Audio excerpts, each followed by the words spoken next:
लगातार प्रदर्शन कर रहे हैं। बीपीएससी के जो क्रियाकलाप है, भ्रष्टाचार का दलदल में फंस चुका है। इसलिए आपसे एक ही आग्रह है कि जल्द से जल्द संज्ञान लेते हुए इन सब छात्रों के जो भविष्य अधर में फंस चुका है, उनके माँ बाप के सपनों को कुचलने का प्रयास बीपीएससी कर रही है। जल्द से जल्द संज्ञान ले, आने तो छात्र लगातार सड़क पर उतरेंगे। आज उतरे हैं, कल उतरेंगे, परसों उतरेंगे, रोज उतरेंगे। आरा के सेंटर पर 400 लोग अलग अलग कमरों में जो बैठे हुए थे, उनको ब्लैक लिस्ट किया ना, यही बात पर हमने पूछा कि आप ब्लैक लिस्ट किए? बिल्कुल नहीं किए ब्लैक लिस्ट। और जब आप ब्लैक लिस्ट नहीं किए तो वो लोग फिर परीक्षा में बैठे। जब आप पैसा ले लिए हैं तो पैसा तो वापस होगा नहीं। तो उन लोगों का रिजल्ट फाइनल कराने का आप लोग गारंटी ले चुके हैं, और इस तरह के पीडीएफ के साथ छेड़छाड़, ओएमआर के साथ छेड़छाड़, लगातार प्रयोग कर रहे हैं छात्रों के साथ। छात्र गुमराह हो गए हैं। नमस्कार दोस्तों, स्वागत है आपका चौकस भारत में। आज फिर बीपीएससी के दहलीज पे खड़े हैं। हमारे साथ कुछ अभ्यर्थी हैं जो एक बैनर लेकर के यहाँ खड़े हैं। आज सोमवार है। कुछ दिन पहले सोमवार तक अल्टीमेटम भी मिला था बीपीएससी को। मंगलवार को वो धरना प्रदर्शन है। आज सोमवार है। कुछ अभ्यर्थी यहाँ पे आए थे चेयरमैन और सचिव से मिलने।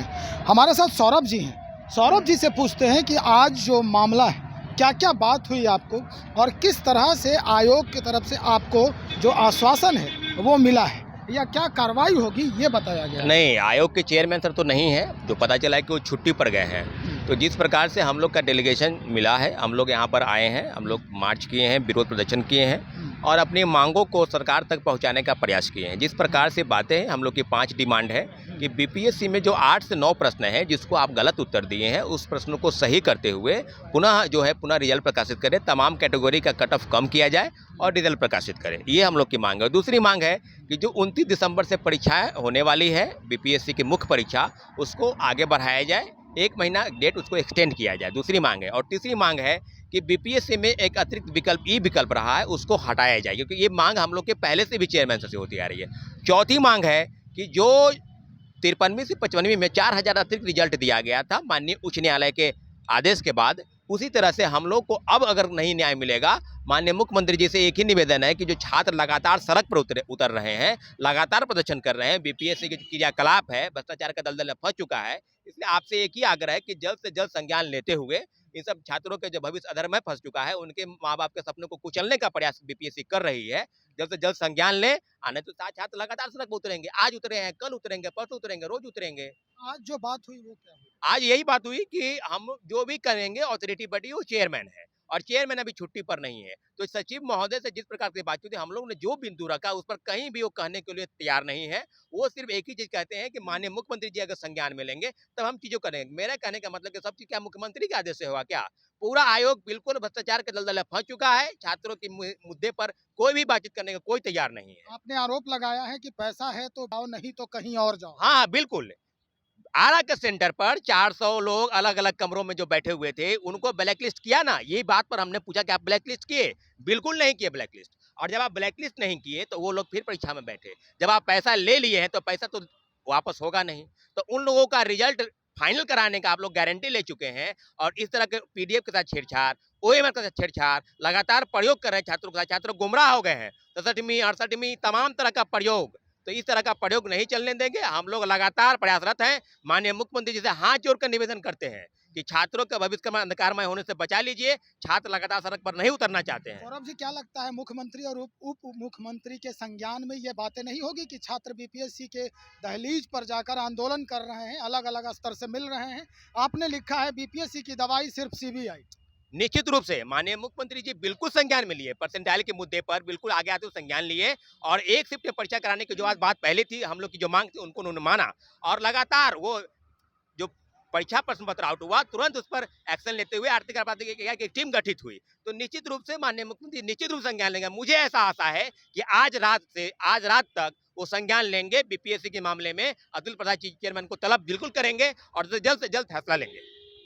उम्मीद है आपको? बिल्कुल बिल्कुल उम्मीद है, माननीय मुख्यमंत्री बिल्कुल उम्मीद है। न्याय के साथ सुधारण की जो सरकार चल रही है, और तेजस्वी सरकार की जो है, माननीय उप मुख्यमंत्री, दोनों से एक ही निवेदन है कि छात्रों के साथ, आप छात्र लगातार सड़क पर नहीं उतरेंगे, आप उनके साथ न्याय कीजिए।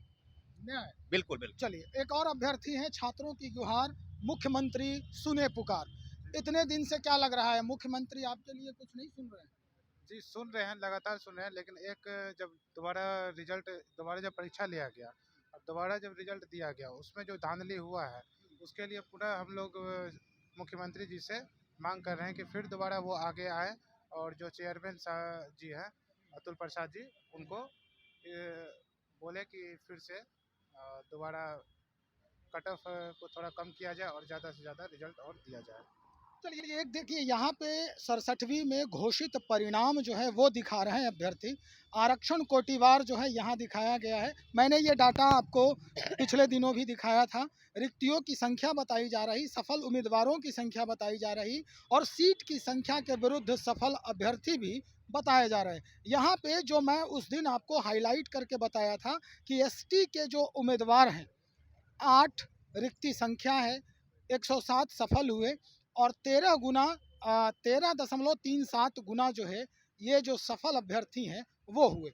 एससी के आरक्षण कोटि का 2 है जिसमें सबसे कम 11.85 गुना अभ्यर्थी सफल हुए। ये जो बार बार आप डाटा दिखा रहे हैं, क्या लगता है ये आयोग के पास ये डाटा नहीं है जो आप इस तरह से? ये डाटा उनके पास जरूर है, पर ये भेदभाव रिजल्ट है। ये सामने से देखने से एकदम स्पष्ट लग रहा है कि इसमें जरूर भेदभाव हुआ है, और नहीं तो एक कैसे हो सकता है कि एक आदमी को 19 गुना और एक आदमी को 13 गुना 11 गुना, ये कैसे हो सकता है? कहीं देखने से ये न्यायपूर्ण नहीं लग रहा है, ठीक है जरूर। और इसमें पहली बात है ये है कि जो इसको देखने वाले हैं, जो भी आयोग है, इसके बीपीएससी आयोग के अलावा भी जो एसटी के कल्याण विभाग के और भी, क्या इन लोग की नज़र इस पर नहीं पड़ रही है कि हमारे विभाग के पास ये डाटा आता है कि इनको कितना कितना रिजल्ट आ रहा है, कि आता है कि नहीं आता है, ठीक है। दूसरा चीज़ संज्ञान लेने की बात हो रही है, तो मुख्यमंत्री जी को, उप मुख्यमंत्री जी को निश्चित रूप से संज्ञान लेना पड़ेगा, क्योंकि ये आंदोलन धीरे धीरे कैंसर का रूप लेते जा रहा है। कहीं ना कहीं ये बहुत बड़ा आंदोलन धीरे धीरे बनेगा और ये छात्र को नज़रअंदाज जो कर रहे हैं ये उनको बहुत भारी पड़ने वाला है अगर ये संज्ञान नहीं ले रहे हैं।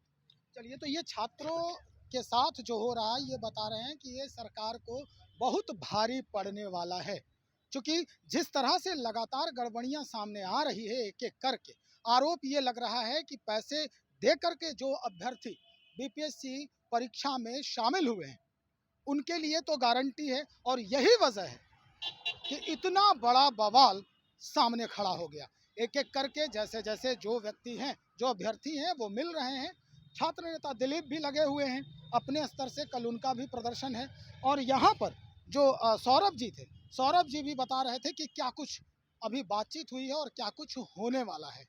आप बने रहें, कल फिर हम आपको बीपीएससी की 67वीं की खबर लेकर आएंगे आपके लिए। तब तक बहुत बहुत शुक्रिया आपका।